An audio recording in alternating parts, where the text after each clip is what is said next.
So welcome back to part 2 of Preach. For those of you that aren't familiar with him, he's a very knowledgeable WoW player, and in part 1 he's shown off a lot of that knowledge as he has quickly been able to call out mechanics and find out what people are doing, not with absolute perfection, but for not having little to no context.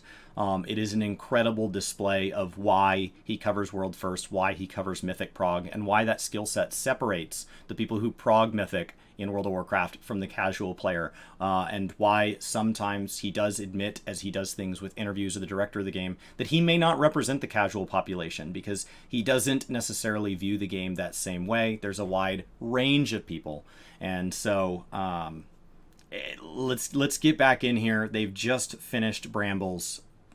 It's such a good fight. Right? That's the whole crux of playing these types of fights. Seeing the min-maxing. I'm gonna do a guide.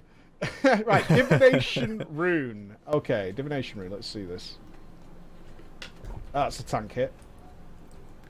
That's what that looks like to me. It looks like a big tank hit. It looks like it might have to be shared. Kind of a big broad radius on that one, but still in the tank direction, so just be behind the boss. What the fuck? Okay. I'm gonna have to watch this through. I don't know what the fuck is going on, man. This is insane. Okay. Where do we need to move, Mike? Where do we go? Oh, this is really easy. Yeah. You see which order they spawn in. Okay, that's a doddle. How insanely visual. Oh, what? Okay, spread. Yeah. Okay, that mechanic is really easy. God, it's so visual. It's crazy. Right, the Phantom Rune. All right, those two mechanics are really easy. I will say I'm kind of impressed with how many mechanics are on this fight. So far we've seen what I think we're up to like 10 or 11. Something like that, yeah. And there's more.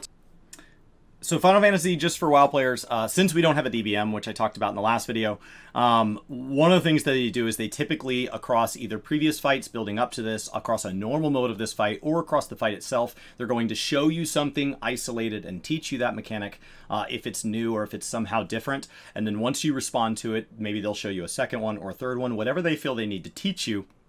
And then as the fight progresses, we're going to start layering those.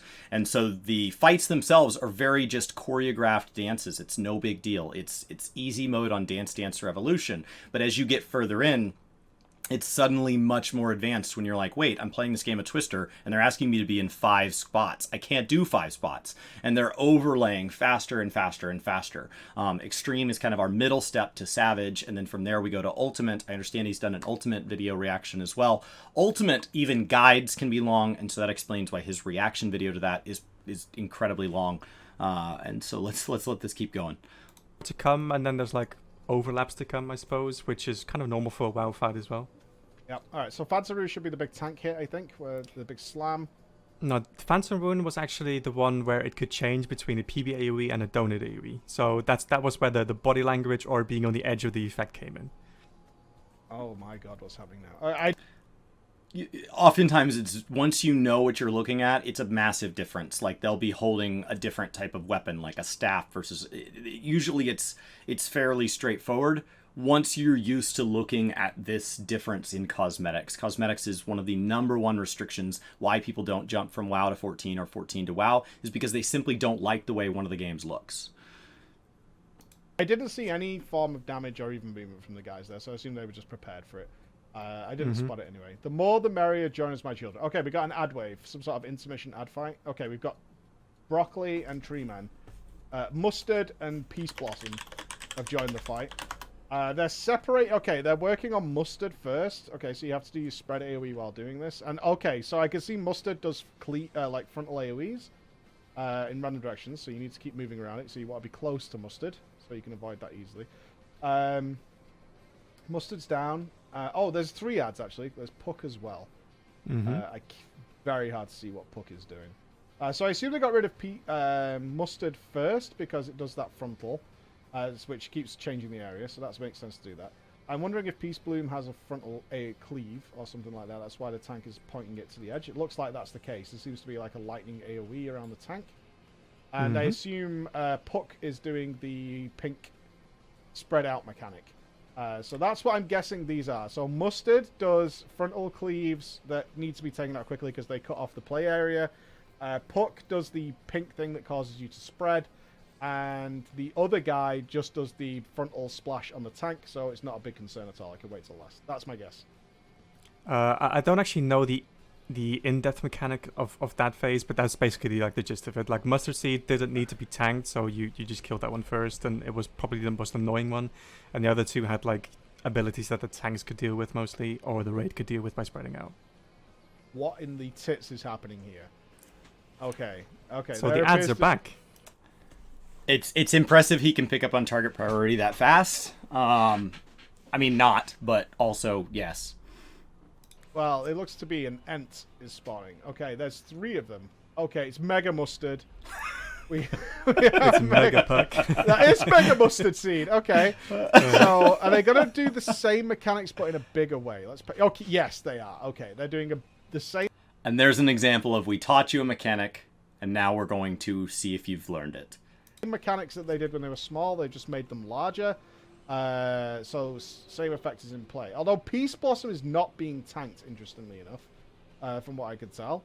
But same again, Burning Mustard Seed down because he cuts off more of the player space. Wait a minute. Oh, this is the mechanic from earlier with the water. But it's now back here. I think this is Flame Hammer or whatever it was called. But I didn't it's not the exact same mechanic. It's basically this graphic, like this arrows pointing to one player. This is basically like a universal mechanic sign within the game that says this is ability you need to stack. So yeah, this is would a be shared used for damage meteors. meteor thing. Yeah. Yep. Okay. So that's a standard graphic that always means shit. The healer circle's making him think it was the water pools. Yeah. Okay. Super. That's dead easy. So the sharing. I'm not sure who's doing that, but I would. When I haven't done a lot of WoW content in a while, especially when I get stuck in with maybe specs that my friends don't play and I go into a pug, ground mechanics are oftentimes confusing when you see another class do it, especially when they're really on theme for something like a Dark Knight, Death Knight, where they're meant to look mean and scary, and you're like, I don't want to stand in that. It's like, well, it either doesn't affect you, or in some cases you're not standing in buffs, depending on the class. I would hazard a guess, because he's not being tanked, it's Peace Blossom. Because the pink thing's still here from Puck. I assume we're going to see the pink thing in a second, although Puck's being burnt pretty hardcore here. They're going to kill it before it casts any mechanic. They're kind of blasting. Oh, wait, the mechanics are carrying on even though they've killed the enemy. Interesting. So you can't eliminate a mechanic from the fight in this phase. So okay. I think you probably want to go back to like 10 or 20 seconds, because a lot of happened that you probably didn't see at first sight. Yeah, if you go back there, that should be fine. There's going to be something happening in the room, and a mechanic is going to come back, which is the bramble chains. And just look at how that's dealt with, I suppose. Okay. Because there's also another mechanic coming, which is a knockback, which kind of messes up. Yeah, with the bramble chain, that could be a bad combo if you. For a guy that says he doesn't know this fight, he seems to know this fight. Just a little bit. Spread it too far. Yeah, that makes sense to me. Okay. So they shared the meteor. Now they're going to move to Puck. They don't seem to be doing too... Oh, okay. I think that was just a DPS ability. I don't know. I'm not actually seeing anything here. So something just happened in the room. Yeah, there's the bramble. I see that. That's that green icon above their heads. Oh. So they moved quickly to snap while also trying to break the... In fact, 2 people died to that mechanic. Hold on. I want to watch that again. Okay, so spread and avoid here. Then gather up. Puck's Breath. Now, Puck's Breath is the ability that needs to be shared. Okay, got that. I'm kind of relying on the cast bars here. Can I see? Oh, Whispering. Oh, I see. I didn't even see the boss frames. There's boss frames on the left. I had no idea. Okay. So Mustard is doing Whispering something. Willow. So Jet's saying his co-host has cleared. I just think that from his intro, he kind of made it sound like he wasn't mega comfortable with this. And I'm just impressed at how well he's remembering every single mechanic. Yeah, I think he's doing a great job. Winds, something like that. Which is that. Whispering Wind, which is just AoE damage from what I could tell. Mm-hmm. So if you pause here, do you see something in the room? I see something blue. Yeah, so what happened is basically 2 rows of like vines spawned, which is kind of a common mechanic in Final Fantasy XIV, in which like a half of the room AoEs to one side and half of room AoEs to one side. Not any different than World of Warcraft having a mechanic where the arena is going to get smaller, either for a period of time or some cases permanently. So they're basically, if is you it pause these red here, things? yeah. So like 2/4 of the room are getting AoE'd by vines. They're lining up around the circle of the room underneath Titania because that is a pool that you would die in. But if you stand outside of it, you're going to get knocked back. So then they're separating on both sides so that they can, with that knockback, also break the bramble chain. Oh, so you're putting the DPS on one side and the healers and tanks on the other, so they naturally get knocked and split the chain. Mm-hmm. Okay, that makes a lot of sense. It's a lot of overlapping things that it's really. He saw the fast movement. He didn't gauge that was a knockback, which either you would use an ability to ignore the knockback, or in this case, you would use the knockback to help you break the other mechanic. Really hard to see if you don't It's know super hard what's to going on. Yeah, exactly. You need to be very aware this is going to happen, is what I would say, because it's not clear, like at least from this POV. Of what I mean, this player obviously knew this was going to happen. The amount visually going on in this game is why experienced raiders, experienced players across the genre, oftentimes wonder why people don't run things blind. But many new players that are just getting into their first fights of this level of mechanics oftentimes don't feel comfortable even stepping foot inside these instances without seeing visual guides. And it's because there is a lot going on. Once you're used to looking for some of these things, there are patterns. There are repeat use mechanics that are used over the course of bosses, over the courses of expansions, or callbacks to previous ones, or are manipulations and iterations of previous things. That stack marker he showed, it doesn't have to be from all four directions. It can be a line stack. And so there are changes where we manipulate a mechanic, but because we see the arrows, I immediately know what it means. And that just comes from experience. That's the only way to get there. It's something that DBM helps shore up for the World of Warcraft community. And where to stand and stuff. And I know that they had comms or whatever to say go and stand over there. The telegraphing is pretty quick on this. You'd have to have some experience here. Like you need to know this is going to happen, I would say. Yeah, it's definitely something you need to prepare for. And yeah. This can absolutely be done with pugs that are not on comms together, because after a while, the player base kind of like gets into a Did he not see that? standard way of doing the fight, and then everyone knows then that's the way to do it. So Yeah, I would say, I hope he backs up and catches that mass res. watching this is a kind of anti-me mechanic. Not to say that other fights aren't like this, because this is like it's what I would call in World of Warcraft a dance fight. There's a set dance to do with a lot of this stuff.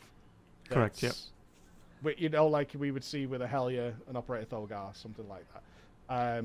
Where I assume this happens repeatedly and is beat by DPS is the only thing to do it, because you... Okay, so chat's telling me neither person noticed, so I want to back up a little and just go over this because it's a big deal. And resurrections are one of the single biggest differences in the way raid prog happens in these. So if we watch the health bars here of the group, there's a lot going on. So like missing mechanics. I would say, watching this is a kind of anti-me mechanic. Not to say that other fights aren't like this, because this is like it's what I would... operating on both sides so that they can, with that knockback, also break the bramble chain. Oh, so you're putting the DPS on one side and the healers and tanks on the other, so they naturally... So effectively, resurrections are not limited in Final Fantasy, but when you're resurrected, you get debuffs unless you are using a limit break. And so underneath the bottom right-hand camera, there is a limit break. It's normally not there, but they've changed their UI. In the size group, that determines how big it gets, but effectively you always want to use the biggest one, a level 3 limit break. And how it affects the party, it is a shared cooldown, and it is this lovely little sword here, these two cross swords, and it's used for the whole party. The reason you use it in prog groups or groups that are struggling as a healer is because the healer is a mass res, and so they've built this up over the course of the fight. It's sitting at max, and they're not using it. So you see a tank go down, you see a DPS go down, you see 2 more DPS go down, you see another healer go down. They are now you saw everybody coming back up all at once. That big blinding light is one big mass res. It does not come with the weakness, but that's it. And obviously in prog groups, when you talk about optimization or when you talk about DPS checks, there are DPS limit breaks, and that is preferable. But the mass res does not come with a debuff. It instantly raises the entire party once you get the cast off. So you can drop to one healer, and if they get the mass res off, I believe it auto accepts even. It just brings the whole party back up. And so it's something that helps prog quite a bit.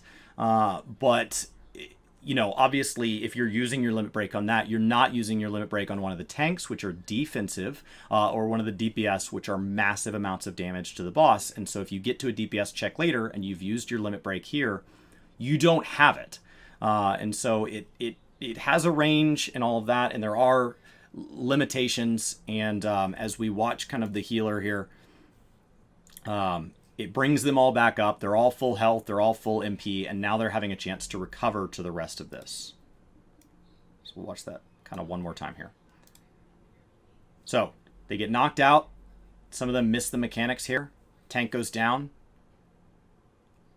Other people are starting to take damage. DPS goes down. Now they swift cast an instant res.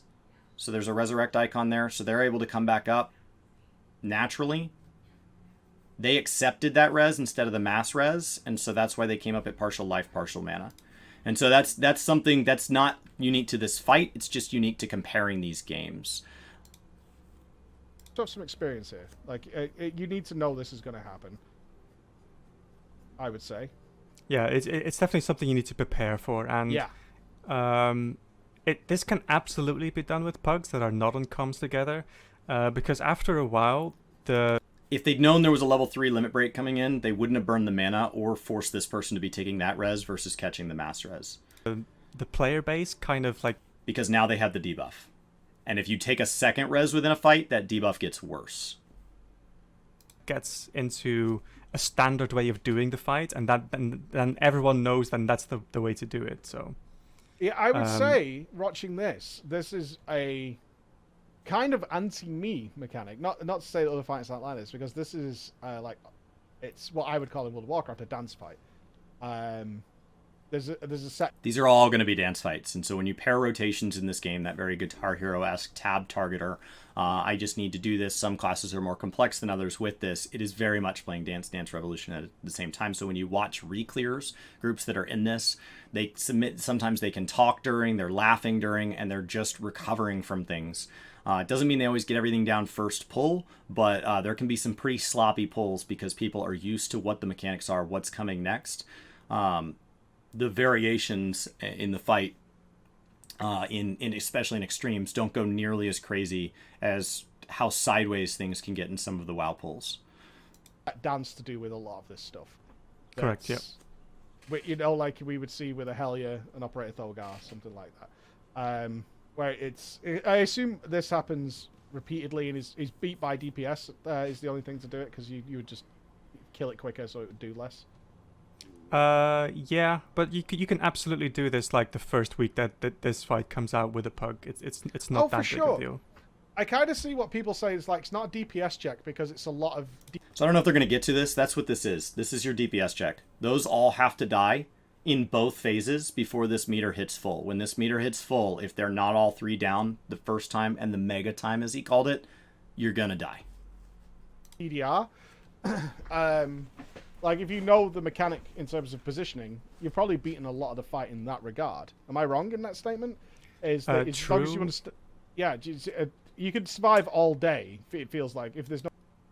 Well, so the other thing about the DDR is that it is group DDR. And so depending on the fight, you may be doing all the mechanics correctly, but there are very commonly mechanics, like in E11S, where it is not hard for one person to wipe everybody, or to wipe enough people that it's just going to derail. No enrage or anything. You can survive all day as long as you know kind of what's happening with this. There is an enrage here, though, which is, you can see, like, Titania's power is 95. If that would have reached 100 and you wouldn't have finished the ad phase, then you would have been dead here. So that is basically like a DPS mechanic here, which isn't too tight, but it does kind of stop the people that don't have a good grasp of their class, basically. Yeah. I'm still completely baffled utterly baffled by how this person is healing this group. I am completely baffled, and I need an answer right now. Is the healing smart healing, or are they using mouse overs that I can't tell? Or what's happening with this healing? Because there's a great deal of spells here. I see this player utilizing a lot of these spells. Mana seems to be of little concern. I mean, mana looks to be about 60% right now. But I don't see them targeting players or anything like that. So, how does that work? So this is where it kind of gets a little bit technical. In most healing setups, you would have one healer that shields and one healer that heals raw health. And in Endwalker, we're moving hard to that. We're actually separating our 4 healers into 2 barrier healers and 2 direct healers. Right. A white mage is one that would do raw healing, and the other one is a scholar in this group, which does shield healing. So a lot of the healing would kind of be like disc priest healing, so it gets prevented or it gets mitigated a lot. After which you don't really need to do a lot of intense healing, especially on tanks or on the DPS.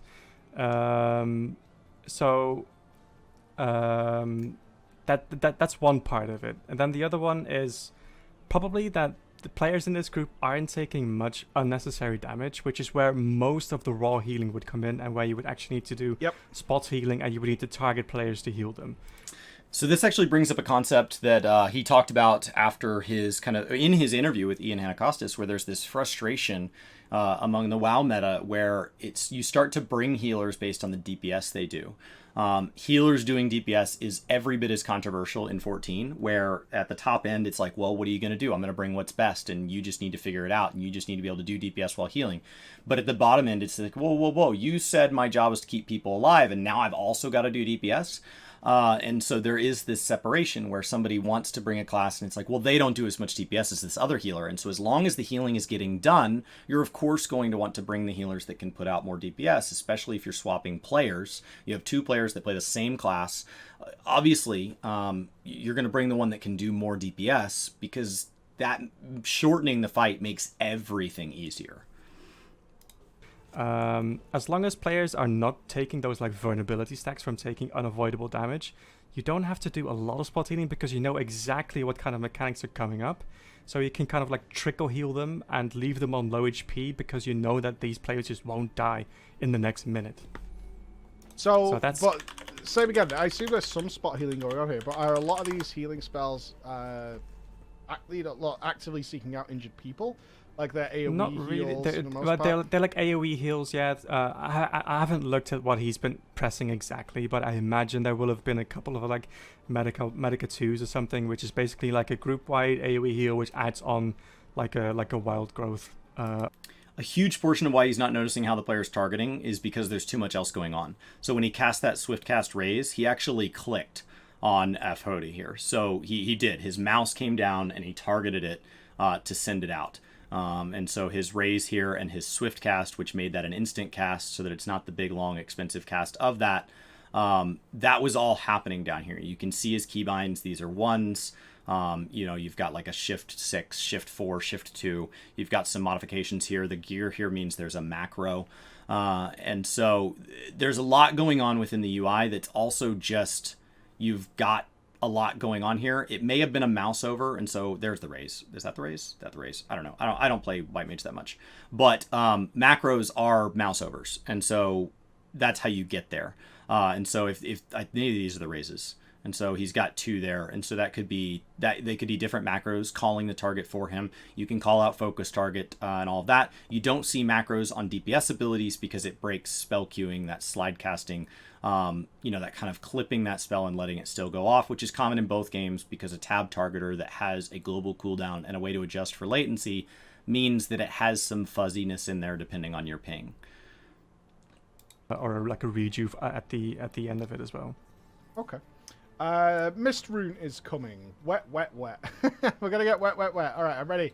What is Mist Rune? Let's see if I figure this. So to touch on that one way more, just for differences in the way the game plays, because we only have 8 people in a raid party, as opposed to over the course of WoW, raids have been done in 10 mans. They've been done as far as in Classic we raided in 40 mans. And so when you have these huge groups of people and you're sharing healing across not just 2 healers, but many, many, many healers, you have to be able to change targets much, much faster here. So there are people that play this game on controller natively. WoW just added native controller support. And while it was done through add-ons and there were players, there are a lot of players that play this game on controller. And so that means from the back end that they've designed Final Fantasy to be something where you can easily call out targets. And so you'll notice that it also numbers your positions, 1, 2, 3, 4, 5, 6, 7, 8. You can even do it. You can even choose this in the UI. And so they have them at the top, followed by tanks, healers, and DPS. And so if they log on as a DPS, it's going to show them, then tank, healer, DPS, counting its way down. And so there are some things there that help you call it out however is comfortable. People have regularly commented on healers that heal atypically in WoW in the World First race. Like, how are they even using that UI? How do they do that? It's just preference. And a lot of that comes down to just comfort with how you play. And so he's questioning, but a portion of how he's questioning is directed at the game, and a portion of it is directed specifically at how this player may choose to heal versus another player. This out. Italia calls the water. Okay, I think this is the same sort of thing. And then the Phantom Rune is happening, which you said is the one that you have to read the body language. But I'm about to soak the orbs again, so I'm guessing if I got this right earlier on, they're going to gain the fire resistance buff. There it is. And then when you play with fire, the fire hammer, or whatever it's called, is coming, or the shared attack. Whoa, we have an ad. Whoa. Okay, so somebody didn't soak. Yes, somebody didn't soak. Noobs, man. So easy. Just stand in it, bro. God, how do you get this wrong? It looks like it has no health, though. So yeah, fine. 1 is not too bad. When it gets to be multiple, it starts to be a little bit problematic. I'm noticing here, so there are 2 shared. So they've split the group in 2 here to share. And we're getting the fireworks are coming as well. Which is the... I'm not even sure what this does, actually. It's the growing things. You have to be in the safe spot. So the safe spot is always the same, it looks like here, because they were more than ready for this before this mechanic ever came in. They knew to stand there before this even spawned. I'm not sure if this could have gone any differently at all, Mike, because what I'm seeing back here, before this even came in, if we look here, and they're dealing with the ad, they were always coming back to these 2 spots. So I assume this is kind of a set in stone position that will always be safe during this next mechanic, the growth rune. So that's not quite true, because those runes, they can spawn in 2 different locations. It can spawn in this location or rotated a quarter. Yep. And why would that be a problem with the mistake that the player made by not soaking one of the water puddles? Why would that be a problem? It would cut off... It's not... Well, they all cut off access to the water pools. Why would it be a problem if he not soaked one? Does the pool disappear when he doesn't soak one? It wouldn't... So what he didn't notice the first time around, because remember that in Final Fantasy we're going to show you a mechanic, teach you a mechanic, and then level it up, is what he didn't notice the first time is that when the Fire Fist comes down, it consumes that water pool. And so what he's lacking is information to try to figure this out, is that as the ad popped because a pool was not soaked, he doesn't notice that there is a pool that must be consumed by stacking in it. Here. So that spot wouldn't have a water pool there, so you wouldn't have a fire defense buff at that point. So you wouldn't be able to soak it with 4 people, and you die with 4 people. Ah, okay. Alright. Did he miss this one? Yes. Ah, I see what you're saying. Okay, so what you're saying is, because he missed this one, there's no pool there. So if these 2 fireworks would have spawned here, if they've been rotated 90, then the groups would have had to move. They would have had to rotate as well. So one group would have been here, one group would have been here, and they wouldn't have had water for the fire hammer. Correct. Yep. All right, good. So they got lucky here, really. Yeah, you'd lose half your party. They did. It's basically a coin toss whether this raid was a wipe or not at this point, and they won. Okay, good luck. I'm still trying to see the body language thing. Here's Phantom Rune. So there's a slight swirl here. Now, I have no idea if it's a player or the boss doing that, but I'm noticing, if I come back here, I really want to get this right. is Phantom Room starts, then this swirl happens, and our player instantly moves to the right. So that's the telegraph of what's about to happen, I think. Although this player's not going there. And then they're moving away. And one player got hit with it. So, was I right? That was the telegraph, that it was going to be a close range AoE? Because that's what I would pick up from that yellow swirly line. From what I remember from doing this like 2 years ago, that was not the tell. It's just the body position that the boss takes. So I think it's something like, if you look at how she's like... I don't remember this exact fight either, but usually the boss is doing something like arms up, arms down, change in weapons. Usually there's something that's very distinct. I play as a tank, and so when I'm facing the other way and I have people's spell effects down and they're blowing things up behind the boss, I have a much cleaner view. And so for me, I really just need to know, like, if it's wings out, wings down, so people here are saying it's wings for this one. I usually have a cleaner view than a healer POV. One of the reasons I switched to tanking was because people encouraged me to try it, and I found that when I was putting out guides for day one content to get people through the normals, trying to just help people understand what the base level mechanics in a fight were, I get a really clean POV as a tank. That kind of like spreads out the wings. Yeah, I think that's close range, and then something else is the donut. But I never really looked at that myself. I always stood on the edge of where the PB AoE would be and the donut AoE would start. In fights that have a lot of back-to-back outside-inside type things, many times the arena itself has markers on the ground. It has a pattern. And so you get used to seeing a specific pattern on the ground, and you know exactly how far you need to go. In some cases, you can actually stand at the very edge of the hitbox and technically be out of something. And so you can maximize uptime. So knowing exactly how far you need to be really does help as you get more advanced as a fight, especially when you talk about parties where there are people that know and people that don't. And so the people who don't, as they fall off their rotation, paying attention to mechanics, as they go down, their DPS can sometimes be made up by people who are able to kind of optimize. They're better geared, they're keeping better rotations, and they're maximizing that uptime through just optimal positioning and minimizing the tax on the healers. So you can always react to it either way. Okay, that's basically where I would stand. Bright Sabbath. I did know what this was. I think this was a tank kit. Oh no, is it phase? Is it the other phase again? That was just that was just a raid wide AoE, I think. Okay, Fey Light. Burn. He's losing cast bars because of the healing. He's losing cast bars as the target changes because he's not paying attention to the left side here. When I'm doing something where I need to be targeting, a lot of times as a DPS dealer versus a healer, you would focus target the boss so that it appears up basically where my face is. That's the tank hit, okay. Mm-hmm. Oh, wow, that tank just got absolutely crushed. Yeah, so the tanks are choosing to solo soak it with... Was Living Dead cast there? Was that a Dark Knight?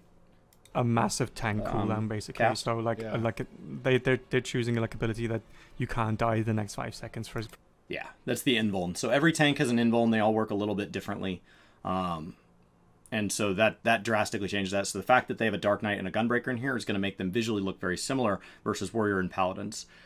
So Super Bolide and Living Dead, they work a little bit differently, but effectively they're the two of the 4 tanks.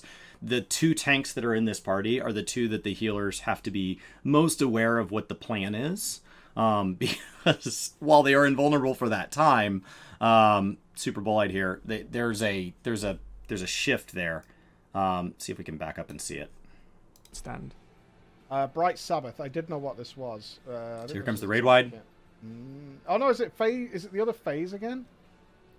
That was just that was just a raid wide AoE, I think. Here comes Fey Light. Burn. That's the tank hit. Okay. Tank takes the hit. Mm-hmm. Super Bolight's down to 1 HP and can survive that cleave. Crushed. Yeah, so the tanks are choosing to solo. So sometimes you have tank swap mechanics that can be cheesed by abusing invulns, and sometimes you can't. Sometimes those are basically required. In many strats, like it takes a ton of pressure off the healers to know that you have that brief invuln. Solo soak it with a massive tank cooldown basically. So like Yeah. they're choosing a like ability that you can't die the next 5 seconds, for example. Okay, this is easy. You watch where the first ones spawn, you move out of those, and when they detonate, you go back in. Super easy. Spread out. Get quite a lot of time actually to spread out, which is nice. Get a good like 6 or 7 seconds with that. Pretty cool. I'm getting this now.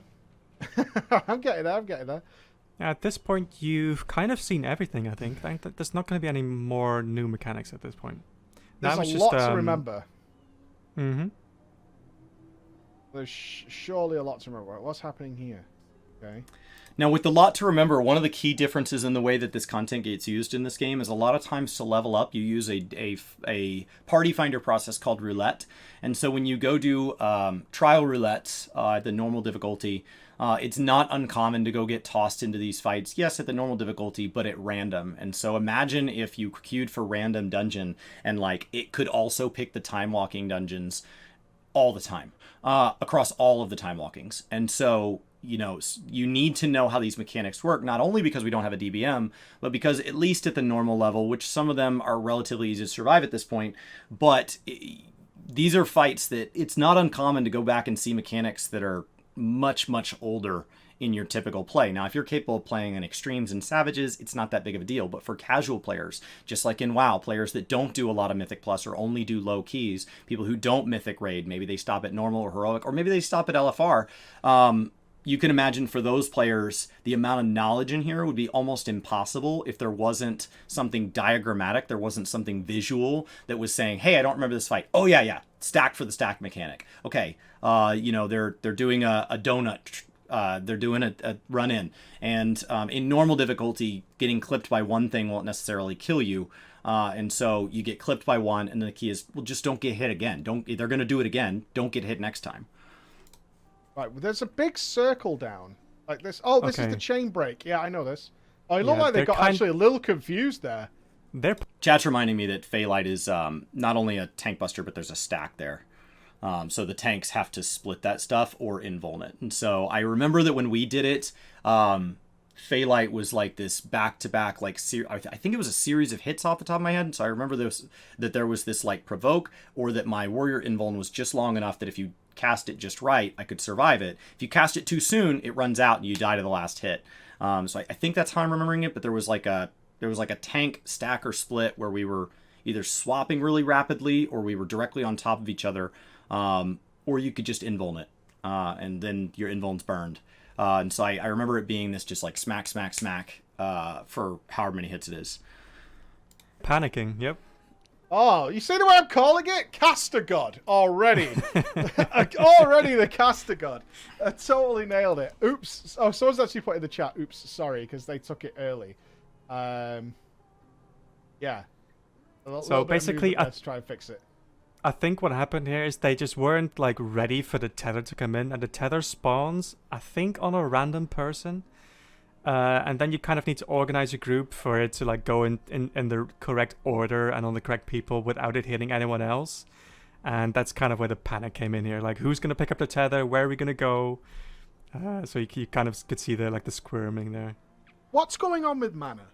Because this person is now back to full mana. Is this an overgeared player, or is mana less of a concern? I mean, there's a bit of panic going on in this raid. I can see it already. And I saw some spot healing, finally. I did see them actually click somebody and heal them. But their mana's back up to full again. Is this potions, or is this just a normal thing? I'm just interested. Like a white mage has a lot of... I think it has like 2 abilities to manage its own mana. One is like a regen, and one is, I think, like 12 seconds of no mana cost, so you can spam anything you want. Wow. He's probably using those very efficiently, and he's just straight up DPSing for most of the fight that I can see anyway.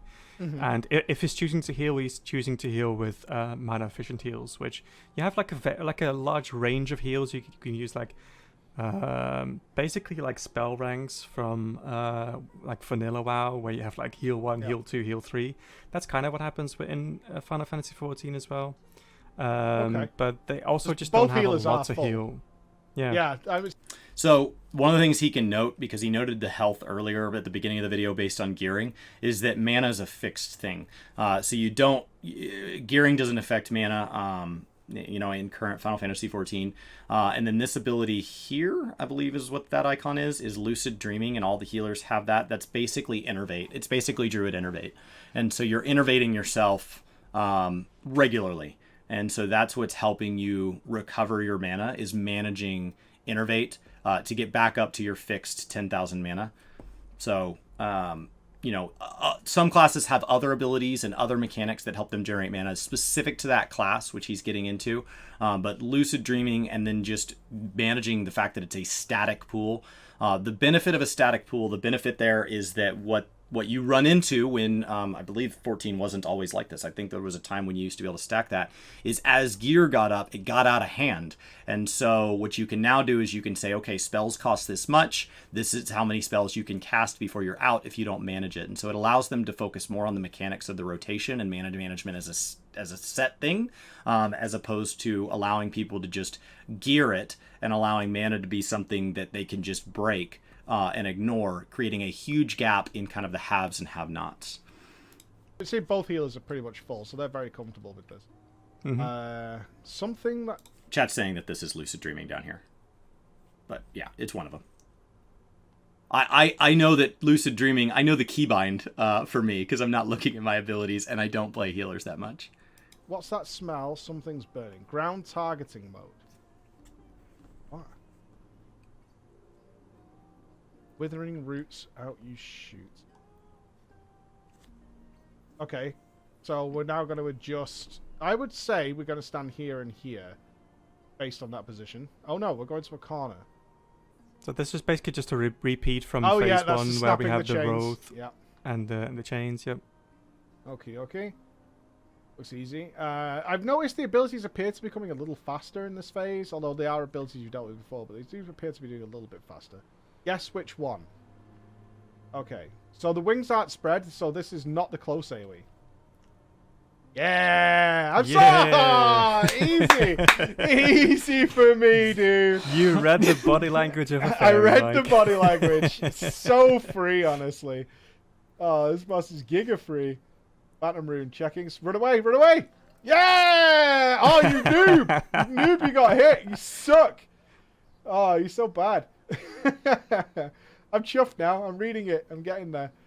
And there we go. That's the boss down. Oh yeah, come on. I want to see the death. Oh, we got a cutscene. And then achieve. Wunderbar. Well, that was easy. It's about the typing in the chat.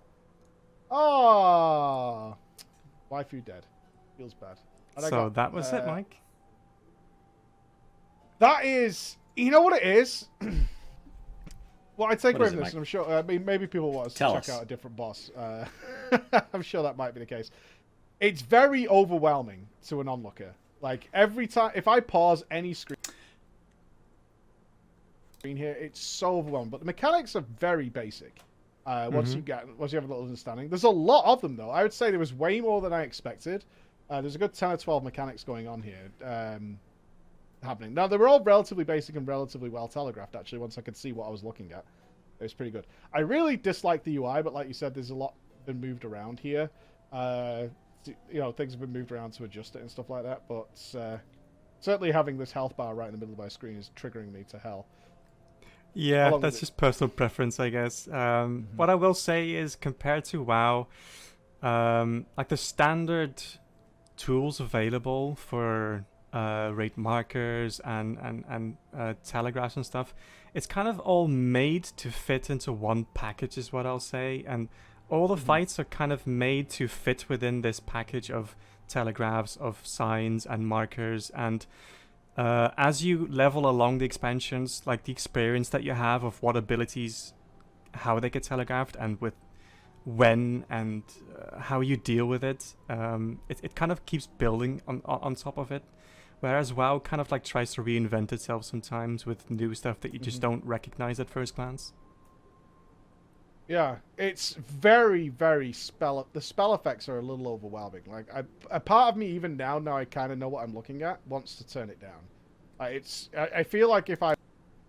Okay, so I think he's going to get into some stuff where he's talking post-fight here. So I'm going to actually back up a little bit to the clear, and I'm going to record kind of some a third piece of this as some thoughts as he talks about this. But great job, Mike. Couldn't remember if it was Mike or Michael because there's every content creator's name is Mike or Michael. But thank you. That was awesome. That's a great part 2 to this. Congrats on your clear. You're a brilliant player. And it's good to see how fast he learns. I'll see you in the next one as we talk more about this kind of gaming, kinda.